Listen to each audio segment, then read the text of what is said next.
welcome to the deep dive. We've got a massive stack of sources today. Articles on venture capital, long-term investing principles, market research methodologies. A real mix. It is. And our mission today is to cut through all of it and basically deliver the ultimate toolkit for spotting those high-value, non-obvious opportunities. And we're not just looking for, a little bit of growth here. No, we're hunting for market secrets. Right. And the beautiful thing about these sources is that they don't just give you a checklist. They offer a synthesis of elite strategy. It draws really heavily on that Charlie Munger idea. The lattice work of mental models. Exactly. So we're pulling concepts from psychology, from physics, from economics, all to help you navigate the complexity of modern markets and, frankly, to avoid the pitfalls that trap most people. Yeah, exactly. We've synthesized the core thinking of people like Peter Thiel, Warren Buffett, George Soros. We're looking at how they approach strategy, how they find those secrets that generate massive returns. It's all about finding ideas that are right, But non-consensus, the thing nobody else believes yet. Right. So our goal for you, the listener, isn't just knowledge transfer. It's to give you the intellectual rigor, the contrarian courage, really, to question assumptions and actually look into the future. Okay, so let's unpack this. And the best place to start, the ultimate starting point, has to be Peter Thiel's idea of going from 0 to 1. It's absolutely foundational, and it's, surprisingly simple when you break it down. You have horizontal progress, which he calls 1 to n. That's just globalization, right? Copying things. Pretty much. You take something that works, say a successful app, and you just make another version of it. The sources point to China's historical plan to, copy and scale concepts that were already proven. That's horizontal. It makes money, sure, but it's not revolutionary. Precisely. Vertical progress, 0 to 1, that's technology. It's doing something completely new. Creating a market where nothing existed before, that's the path to real creation. To monopoly profit. So, if that's the goal, how do you find the idea? Thiel gives us this contrarian question. What important truth do very few people agree with you on? It sounds great. But the sources all emphasize that this is incredibly difficult to answer well. Why is it so hard? Well, for two big reasons. One intellectual and one psychological. Intellectually, if it were easy, someone else would have figured it out already. Sure. But the psychological part is, I think, much harder. You have to be okay with knowing that your belief is unpopular, maybe even mocked by most people. And if everyone agrees with you, it's not a secret. It's just dogma, and dogma is worthless for generating those big returns. Which leads us right to Thiel's central belief about market structure. We want to be in a monopoly, not a competitive market. We're all taught competition is good. And it is, for the consumer. But for the businesses in that market, it just destroys profits. Completely. It grinds everyone's margins down to almost nothing. It's just a constant, exhausting battle. The sources always bring up Google as the classic example here. They found a non-consensus truth back in, 2002? How about search? They cornered it, and then they learned how to defend it. And what's so interesting is the deliberate deception. Monopolies are smart. They learn not to talk about the fact that they're a monopoly. Oh, absolutely. They create this illusion of fierce competition. Right.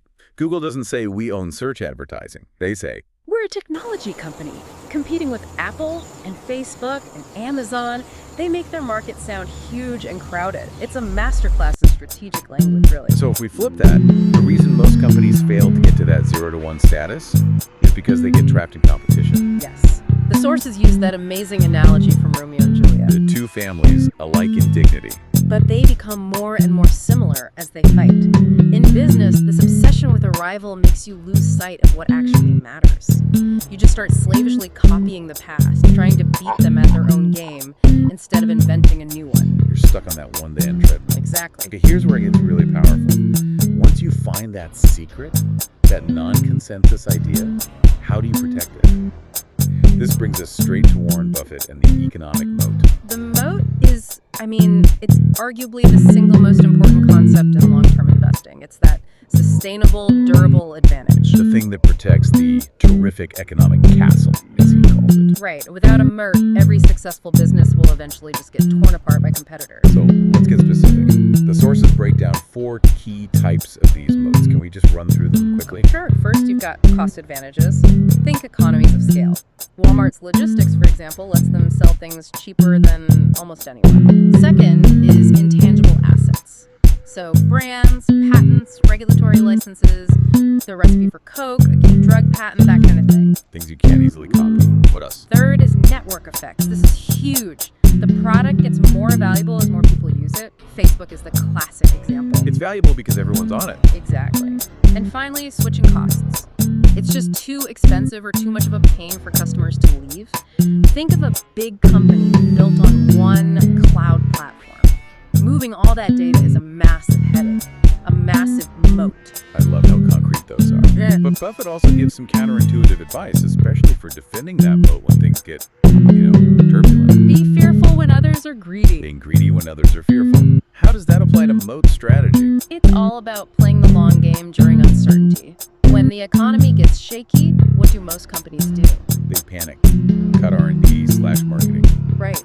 They retreat to short-term thinking. Buffett's point is that this is the exact moment to strategically strengthen your moat. While your rivals are pulling back, you double down on your brand. You buy up that patent that just got cheaper. You use their fear to build your own durability. That durability connects perfectly to another one of those mental models, the multiply by zero idea. It does. Munger's concept. One fatal flaw just nullifies everything else. You can have the best product, the biggest market, but if your culture is toxic or your patent protection is weak, that one flaw can multiply your whole effort by zero. So the moat has to last. It's not just, is it defensible today, but... Will it be defensible in 10 or 20 years? Exactly. Okay, so we know we need a monopoly idea, and we know how to defend it. Let's pivot to discovery. How do savvy innovators even find these gaps in the first place? They use advanced foresight techniques. One of the big ones is called white space analysis, or WSA. Looking for a gap. Well, yes, but it's more specific than that. A high-value white space isn't just an empty spot. It needs two things: a significant, quantifiable unmet need, and a clear path to durable, protected commercialization. You need both. So how do you find that? You stop asking and start watching. It's about ethnographic research. Look for workarounds. Workarounds, yeah. If you see people, mashing 3 different spreadsheets together every day because their software doesn't talk to itself, that's a workaround. That's a huge opportunity. Sticky notes all over a machine telling you how to use it, that's a workaround just waiting for a 0 to 1 solution. So you're basically looking for signs of user frustration. Exactly. And that frustration is often what we call a weak signal. The Blockbuster versus Netflix story is the perfect example. Of course. Blockbuster saw streaming and DVDs by mail as this tiny, anointing niche. It didn't fit their model, so they ignored the signal. And that weak signal turned out to be the fatal flaw that multiplied their entire business by 0. It did, whereas Netflix saw that same signal and knew it was a future, even if it meant, cannibalizing some of their own business at the time. So the actionable step for a business is to actively gather these signals. Yes, through anomaly tracking, social media monitoring. That's only half of it. You then need people dedicated to interpreting the context because the signals are often confusing and contradictory at first. And tech is making this faster. Oh, absolutely. AI is now a dominant force here. It can analyze massive amounts of open-ended text and turn it into real insights in weeks instead of months. You have tools like Google Trends, Statista, mobile-first research. It's all about getting real-time data on what people are actually doing. This focus on real data brings us to George Soros and the danger of just following the crowd. If everyone's looking at the same data, where's the edge? This is where Soros's reflexivity theory is so critical. It basically throws out the idea that markets are purely rational. That they just reflect reality. Exactly. Soros argues that market prices don't just reflect reality, they actively shape it through feedback loops. Okay, that sounds a little abstract. Can you give me an example? A housing bubble is the perfect one. So some initial enthusiasm, a perception, starts pushing prices up. Right. As prices rise, banks feel more confident, so they loosen lending standards. People borrow more because they believe prices will keep going up. The belief, the perception, is actually changing the fundamentals, the amount of money being lent. So the false perception inflates the prices, which then reinforces the perception. It's a circle. It's a self-reinforcing feedback loop. The market isn't reflecting reality, it's creating a temporary inflated one. Which means if your own research says the fundamentals are weak, but the price is still going up because of that loop. You need immense contrarian courage to trust your data over the crowd. You have to accept being uncomfortable, knowing you might look foolish right up until the moment the bubble bursts. Let's connect all this back to getting a business funded. Investors are looking for stability, for growth. What are the non-obvious things they're looking for? It really starts with what Thiel calls his law. A startup that's messed up at its foundation cannot be fixed. So they focus on the founding team. Heavily. They need to see that the founders have a prehistory, that they've worked together before. Complementary skills are good. The fundamental alignment is what's key. Any little crack in the founding team will become a chasm under pressure. Makes sense.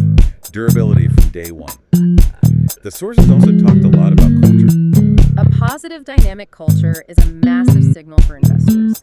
It means you can attract and keep top talent, which they see as a huge cost saver and a sign of stability.